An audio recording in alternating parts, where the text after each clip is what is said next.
Hi there, it's Dr. Coates. I wanted to suggest something. I ran into one of you on the street, and you suggested that the way that you were listening to these, since the videos are often out of sync, was just to kind of like read the transcript with the voice going on in the background, and that seemed to me ideal because it would mitigate the sort of creepiness of realizing that I'm talking to myself basically in my office, and I often find it hard to get over myself.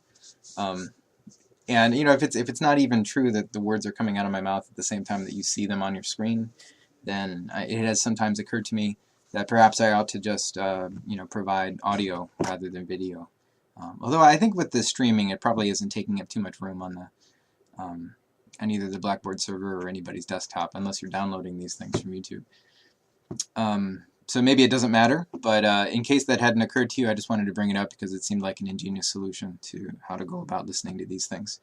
So hello, this is the first lecture since that Blackboard exam, and if you haven't yet seen the email where I talk about how it's going to be curved and or I'm sorry, there's the possibility that it'll be curved and you have plenty of opportunities to bring that grade up, then I suggest you do read through that pretty carefully. I have no wish to penalize anyone, really, and while it's true that my general practice in English courses is to ask pretty much the same interpretive questions for any text that I'm doing at any level, right? Whether it's a graduate course or a 400 or a 300 or a 200 level class, the expectations are always going to be different for what you do with those questions, right? So we ask these questions because that's what the texts are prompting us to ask. You can't get around that. There's no such thing as like an easier question. There's just more scaffolding or support for a beginner student rather than, say, like a graduate student who we already assume knows how to do a lot with texts. And so the expectations are different, right? They're qualitatively different. I would expect a graduate student to be able to say a huge amount about any poem that I give them, right? But that is not going to be the case for a 200 level student. So if you felt that the questions were hard, especially on the essay, wait until you see how I'm assessing what you did with it, before you sort of panic. But there will also be opportunities to bring your grade up. And at the very least, what I can say is that this first exam is a great opportunity for me to assess how well the concepts are being absorbed by you from Module 2, and that will let me plan ahead to the next. So it's really important, in other words, that we had this assessment, but maybe not that. But don't feel like it's like the last time that we check in together. This is just the first of perhaps many, and one of my best examples of getting feedback from you about how well you understand these concepts. So anyway, having said that, today is the 19th of February, and this is the first lecture of Module 3. We're basically one day behind in the lecture schedule, since what I decided to do was to delay this particular lecture from Module 2, because I didn't want to include that on the exam, and I do think that was a good idea. Having said that, we still need to talk about it, and so what I'm doing basically is condensing this one with what was going to happen on Thursday in 2 days. So, and I don't think it'll be that bad. Today what I'm going to be talking about is the two consequences of one of the main characteristics of poetry as a genre that I mentioned in Module 1, our actual first lecture. That because of the inherently visual qualities of poetic lineation, the fact that these things are arranged with a lot of white space around them, and that they're divided into lines that are not dependent merely on sentence, right? It's not just you have a line break every time there's a period. You just, the poet has gets to determine where those line breaks happen. Poetry is basically language aware of itself, a sort of Roman Jakobson definition of auto-aware language. Because of this quality, poetry consistently offers up what I call low-hanging fruit to the poet who wishes both to express her or himself and to reshape the genre at the same time. Some of the poems I'm having you read for this week of the module, which are repeated from the last week of Module 2, are obviously poems about poetry. One of them is called Poetry by Marianne Moore. There's also, anyway. So many of them are explicitly about that. But really, any poem can take advantage of the genre's self-awareness to create what we call self-reflexive moments, during which they artfully call attention to themselves for some purpose. Now, all art, to some degree, needs to grapple with the ancient prescription of mimesis that the Greek philosopher Plato placed on all literary representation. Now, mimesis, you're probably aware of. The word itself is from a Greek root.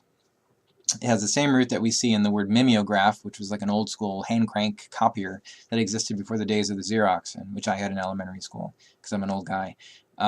In the internet, you're probably familiar with the term meme, also the same root. That a meme is all about like a basic unit of information within culture, and it is a way of tracking how quickly a unit of information replicates and disseminates itself throughout culture. You know, whether it's like Grumpy Cat or or the Goosebumps girl with braces. Anyway, Plato, the ancient Greek, felt that the absolute best that a work of art could do would be to approximate what exists in the real world, and that therefore all art should strive merely to hold up a mirror to reflect reality. Plato was not troubled by the fictive quality of representations, because he also thought that physical reality was populated with what he called simulacra, degraded copies of abstract forms, right? Or ideals, and that the forms were what he was all about. Let's concentrate on the form of the good. Or let's think about it this way, right? Here is a water bottle, right? This is just a degraded copy of the water bottle that exists somewhere in the ether, right? And so every time I look at it, I should be thinking about, well, it performs a function perhaps, but it's not what it could be. And that would be how you should be spending your time, to approximate or to contemplate the form.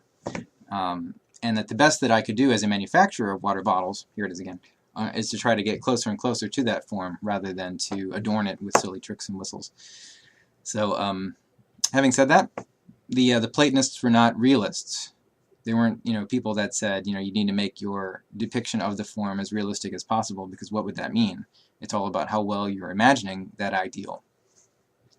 They actually thought that art should use its mimetic powers to promote goodness and clean living, and they wished to censor everything else. If you've read Plato's Republic, you'll remember that that was a really quite draconian system of censorship that we would find to be pretty appalling with our First Amendment values here in the U.S. So when we talk about mimesis, it's important to distinguish between what is being reflected and to what end.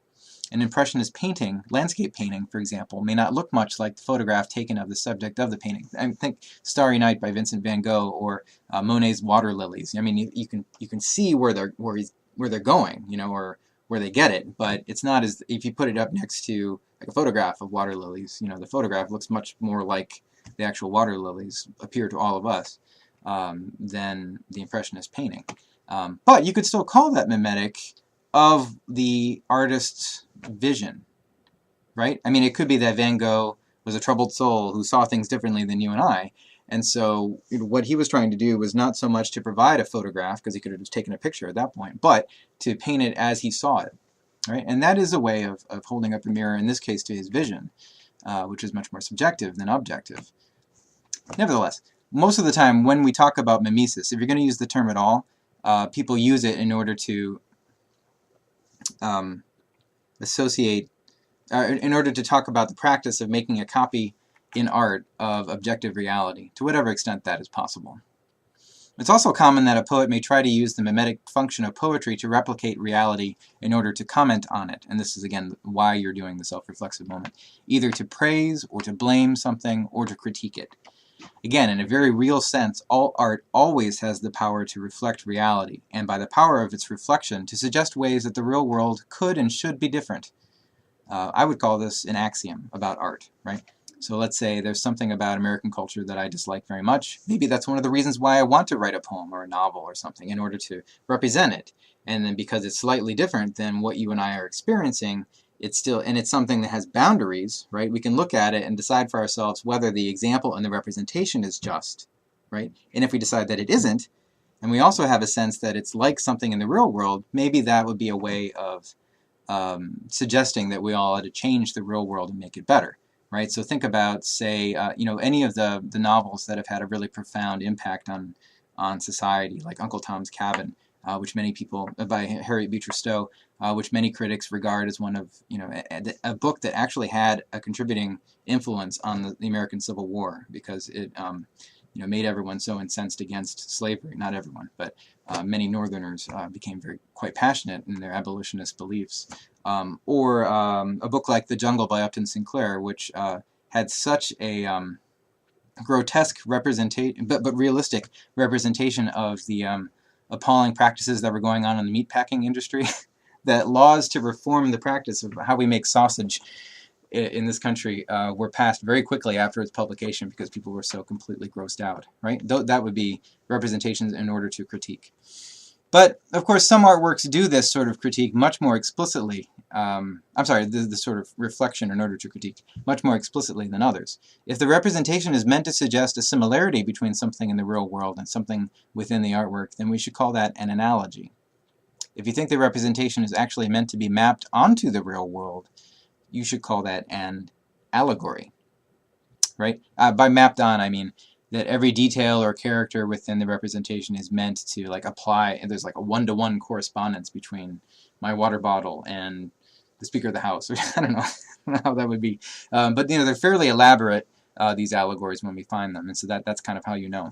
So for example, John Dryden in the 1680s wrote a poem called Absalom and Achitophel during something called the Exclusion Crisis in 17th century English politics.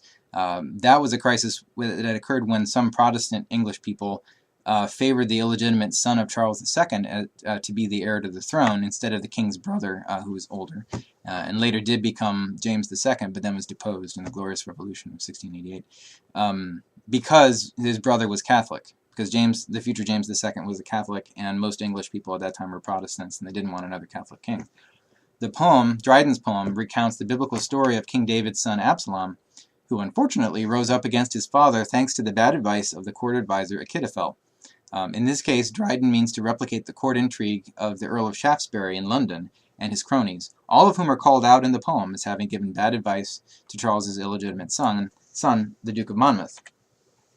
That's an allegory, right? I mean, you can look at the poem and say, well, here's a character, and then you'd be able to look in English politics and see somebody among Dryden's enemies, who is being referred to, and the whole point is that you can tell who these people are. Another example, if you've read Jonathan Swift's Gulliver's Travels, one of the very first novels in English, you may recall that while Gulliver is in the island country of Lilliput, the one where everybody is much smaller than he is, the land of very, very tiny, tiny people whom he towers over, he learns that Lilliput has been engaged for many years in a war with a nearby island called Blefuscu, and that the main difference between those two islands is that one prefers, the people of one island prefer to break open their egg for breakfast on the big end of the egg, and they call themselves the Big Endians, and the other island prefers to break it open on the small end. And it's to the point where I don't even remember which one is which, because you may not think like that would matter.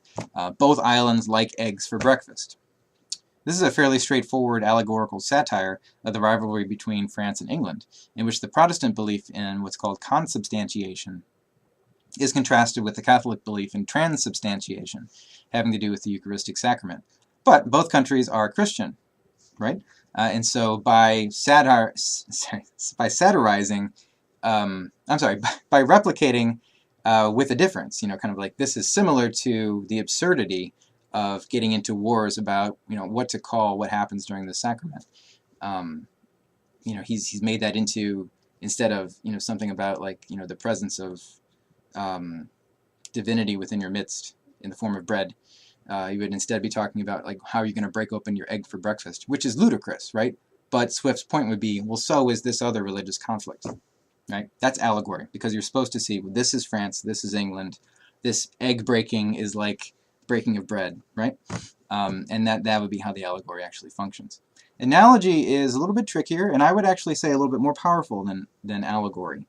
Analogy occurs when you detect a relationship between a poetic representation and some situation, object, trend, or condition in the real world, but that there's not enough evidence to declare it an allegory. So there has been no attempt to do a one-to-one mapping. But you have the very strong sense that the thing that's being represented is meant to stand in for or critique something out in the real world. Okay? In some ways, analogy is more powerful than allegory, even though it is less useful for satirical purposes in which you need to be sure that the target of your satire will be recognized by your reading audience. Because analogy can be made to resemble multiple reference out in the real world. So those of you who are lovers of J.R.R. Tolkien's works, and I'm sure there are many of you, if not all of you, you're doubtless already aware that in his preface to the book, The Lord of the Rings, Tolkien preemptively castigated those who look to the Ring of Power within those books and want to map it onto one specific allusion, right? Like the atom bomb or the Holocaust or Nazism itself, right? I mean, all of these are evil things, of course, but Tolkien wanted to make sure that you weren't trying to make it into an allegory. Usually all the options for these allegorical references are, about World War II, because that's the war that happened during the time when he was writing those 3 books. And publishing them too. But Tolkien fought back, declaring himself an enemy of allegory, but a friend of what he called applicability.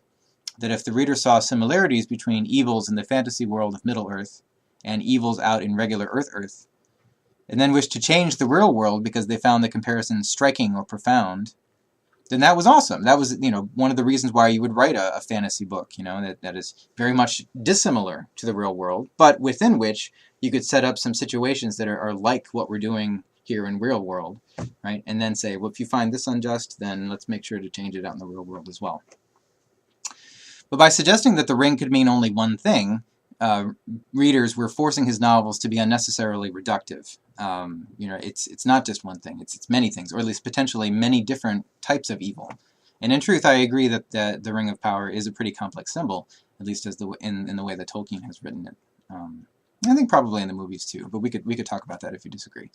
Above and beyond that, though, we need to contend with what I called the low-hanging fruit a few paragraphs ago that poetry represents to you. The fact that with all the different terms that poetry has associated with it, the possibility for puns about the composition of poetry is considerable. I would suggest you strongly consider for any poem, but especially for poems that are about poems, or the composition process of themselves, whether the nouns in the poem might also be referring to all or part of the poem that you are currently reading. And actually, I guess it shouldn't just be nouns, but also verbs, like the words within the poem. If they strike you as being even remotely, like possibly compared to poetry itself, a poem is much more likely to do that than a novel or a play. Although, of course, you have things like plays within plays, which are also, self-reflective moments, or moments in novels where somebody picks up a novel and reads it. And in fact, there's a moment in Don Quixote by Miguel Cervantes, one of the earliest novels again. In Don Quixote Part 2, there's a part where Quixote and Sancho Panza come across Don Quixote Part 1, which is a nice little self-reflexive moment. So this happens across genres, but I think it happens a lot more in poetry.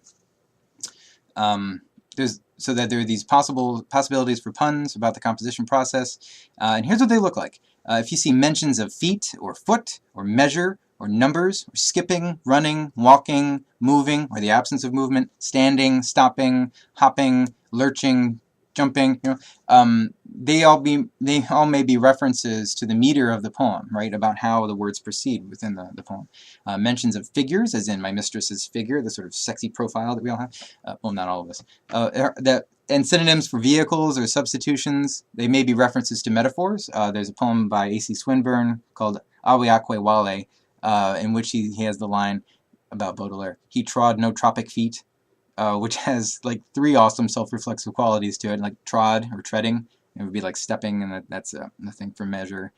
Feet, of course, we actually call them feet, so that's pretty obvious. And then tropic, he's actually talking about like a hot climate like Jamaica, but obviously it's also a variant of tropic, and the trope being something like a metaphor or a simile, where you're substituting something for another.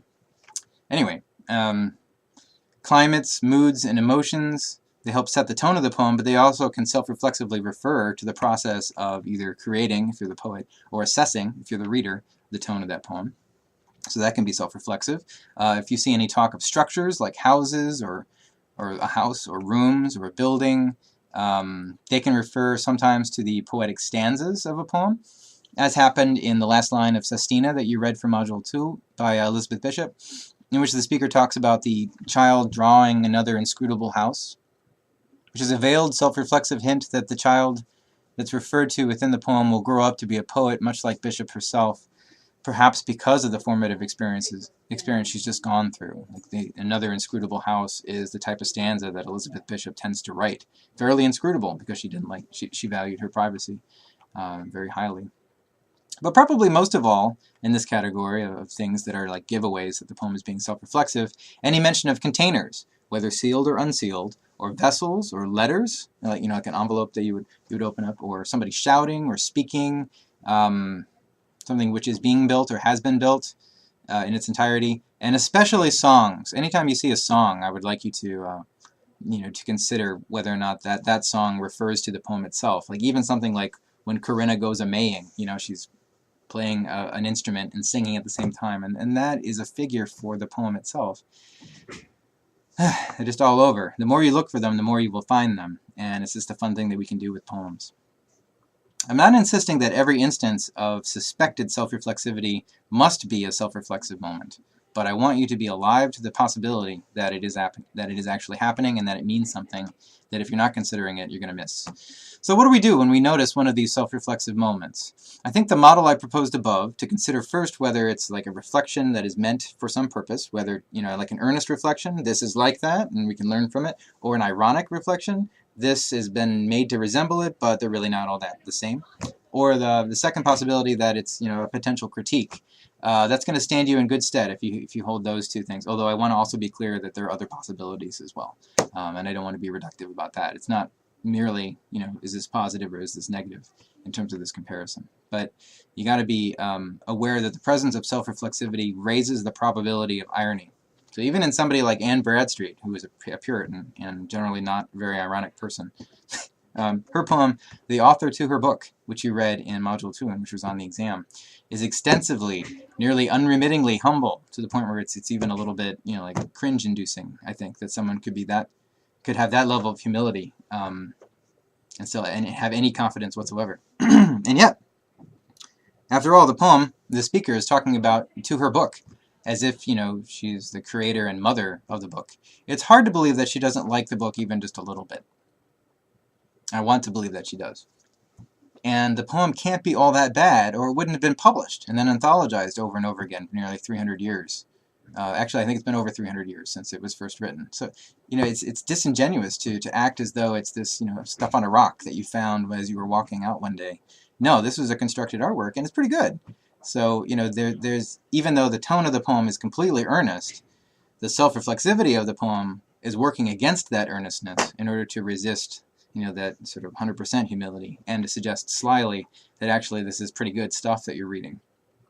Or for a more complex example, let's talk about Yeats's poem Sailing to Byzantium. And I'm not going to have a screencast of this, but this is the point where we can transition over to the example that I normally would put into a screencast. So in Yeats's poem Sailing to Byzantium, the speaker, whom I assume to be old and embittered due to the fact that in the first stanza he notices there are young people all around him who are having a lot more or a lot better sex than he is, and he decides, the speaker, to forgo the land of the living by sailing to Byzantium, a city that doesn't exist under that name anymore. And if you look at the link that I've supplied, it went from being Byzantium as an ancient Greek city, then to the city of Constantinople when it was renamed by the Roman Emperor Constantine back in like the 300s AD. And then when the Turks conquered the Byzantine Empire, they changed its name to Istanbul. So it's not, Byzantium is like 3 names back for this very, very ancient city, but it certainly doesn't exist on the map anymore, unless the speaker is contemplating time travel, which probably not. Worse still, the people around the speaker seem to be neglecting monuments of unaging intellect, which, since we know that the speaker himself is aging and decrepit, must refer to something else because it's unaging, right? So his mind might be going, but there are these monuments of unaging intellect which should be honored and are being neglected instead. I suggest that the monuments are a figure for poetry, and specifically this speaker's poetry, which he would be understandably miffed if people started ignoring, right? Then in the next stanza, we see the following, and I'm going to quote the next stanza. An aged man is but a paltry thing, a tattered coat upon a stick, unless soul clap its hands and sing, and louder sing for every tatter in its mortal dress.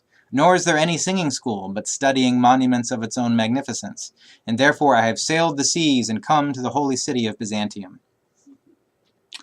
The first 2 lines describe a scarecrow. That's a tattered coat upon a stick, which in this case is a metaphor for an older man's body, right? It's kind of withered away and it's no longer as robust as it once was when he was a young guy. But part of what appeals to this older speaker is that poetry offers some mitigation to the bitterness that he's feeling. It might make him feel better. Soul clap its hands and sing is the act of writing a poem, right? Again, song is often a metaphor for poetry. And singing louder for every tatter in its mortal dress sounds like a poem written to complain about basically becoming a living scarecrow, which sounds exactly like the first stanza of this poem. In other words, this poem is not just self-reflexive about the art of writing poetry, but it is about the causes and circumstances of the writing of the poem Sailing to Byzantium. In order to escape his bitterness, which was caused, I guess, by feeling excluded by the youth-obsessed culture of 1920s Ireland, the circumstance for this poem being written, he turns to the writing of poems. But since there's nobody around to teach him how to write a poem to solace his bitterness, all he can do is to reread his earlier poems, the monuments of his soul's own magnificence, right? Which, unfortunately, were written much earlier in his life, which only serves to remind him of how much he's aged, right? He's no longer like the earlier self that had the magnificence, right?